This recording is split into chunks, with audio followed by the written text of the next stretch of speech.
പിതാവിൻ്റെയും പുത്രൻ്റെയും പരിശുദ്ധാത്മാവിൻ്റെയും നാമത്തിൽ ആമേൻ. സ്നേഹസാന്ത്വനം ശുശ്രൂഷയിലേക്ക് എല്ലാവർക്കും സ്വാഗതം.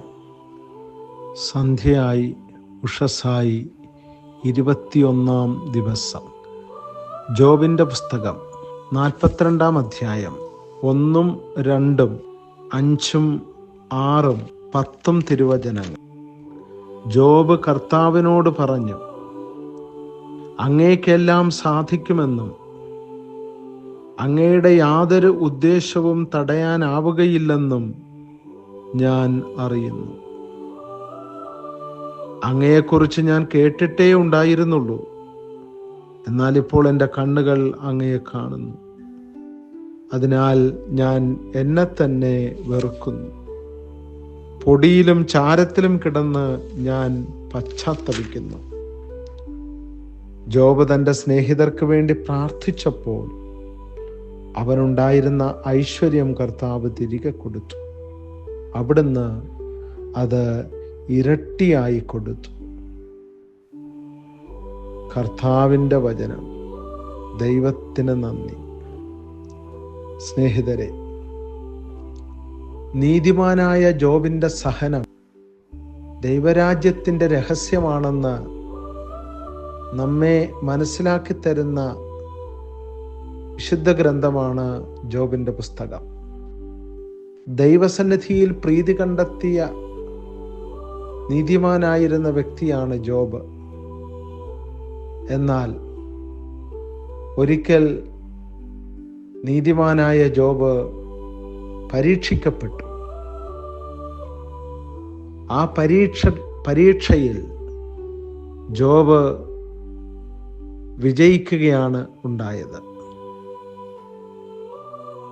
കർത്താവ് തന്നു, കർത്താവ് എടുത്തു, കർത്താവിൻ്റെ നാമം മഹത്വപ്പെടട്ടെ എന്ന മനോഭാവത്തോടെ സുഖവും ദുഃഖവും തനിക്ക് ലഭിച്ച സമയത്ത് അത് ദൈവഹിതമാണെന്ന് തിരിച്ചറിഞ്ഞുകൊണ്ട് തൻ്റെ ജീവിതയാത്രയിൽ മുന്നോട്ട് പോകുവാൻ അദ്ദേഹത്തിന് കഴിഞ്ഞു. മക്കൾ മരണപ്പെട്ടു. ജീവിത പങ്കാളി ഉപേക്ഷിച്ചു പോയി. ശരീരം ദുർബലമാവുകയും രോഗഗ്രസ്തമാവുകയും ചെയ്തു. എല്ലാവരാലും വെറുക്കപ്പെട്ടു. താൻ ജനിച്ച ദിവസത്തെ പോലും ജോബ് ശപിച്ചു പോയ നിമിഷമുണ്ടായിരുന്നു. പക്ഷേ ജോബിൻ്റെ സഹനം ദൈവത്തിന് പ്രീതികരമായി തീർന്നു. അതുകൊണ്ട് ജോബ് കണ്ണുനീരോടും വിലാപത്തോടും കൂടെ ദൈവത്തോട് കേണപേക്ഷിച്ചു. താൻ ജനിച്ച ദിവസത്തെ പോലും ശപിക്കുന്ന ജോബ്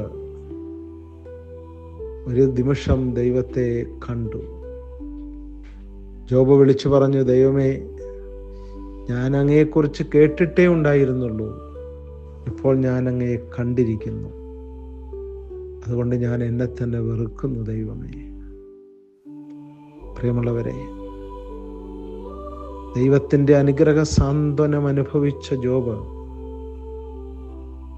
തൻ്റെ ജീവിതത്തിലുണ്ടായ കഷ്ടനഷ്ടങ്ങളോട് പുലർത്തിയ മനോഭാവം വിശുദ്ധ ഗ്രന്ഥത്തിൽ നമുക്ക് മനസ്സിലാക്കാനാവും.